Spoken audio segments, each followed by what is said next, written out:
যে নারী রান্না করার সময় 3টি কাজ করবে তার সংসারে আল্লাহর রহমত নেমে আসবে। ওই নারীর কপাল খুলে যাবে এবং ওই পরিবার প্রচুর ধন দৌলতের মালিক হবে।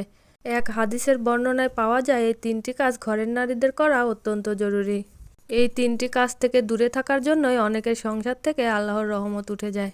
ভিডিওটি অবশ্যই সম্পূর্ণ দেখবেন এবং শেয়ার করবেন। আপনার মা বোনেরা যেন সবসময় রান্না করার সময় 3টি কাজ করার চেষ্টা করে। আপনার একটি শেয়ারে হয়তো মা বোনেরা অনেক উপকৃত হবে। সারাদিন বাহিরে হাড় ভাঙা পরিশ্রম করে ইনকাম করেন, ব্যবসা বাণিজ্য করেন, কিন্তু কোনো কিছুতে কোনো উন্নতি হয় না। সব কিছু থেকে আল্লাহর রহমত উঠে যায়। এগুলো কিন্তু আমাদের ভুলের জন্যই হয়ে থাকে। একটা সংসারে যেমন পুরুষের দায়িত্ব রয়েছে তেমনই কিন্তু নারীরও সমান দায়িত্ব রয়েছে।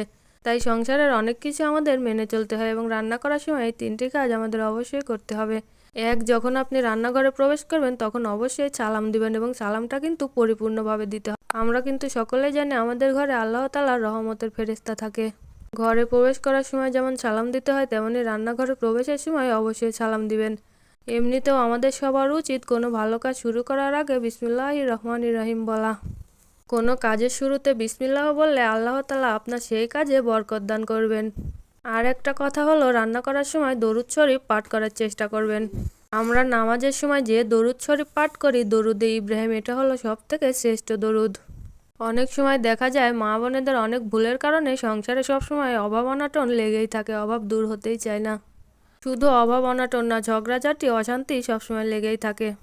এগুলো বেশিরভাগ সময় আমাদের নিজের ভুলের কারণেই হয়ে থাকে, কিন্তু আমরা সেগুলো বুঝতে পারি না।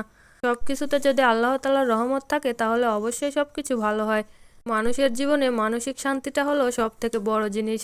আবার রান্নাঘরে গিয়ে সালাম দিব, আমরা অনেকেই ভাবে এখানে খালি জায়গা, এখানে আবার সালাম দেওয়ার কে আছে, কে উত্তর দিবে।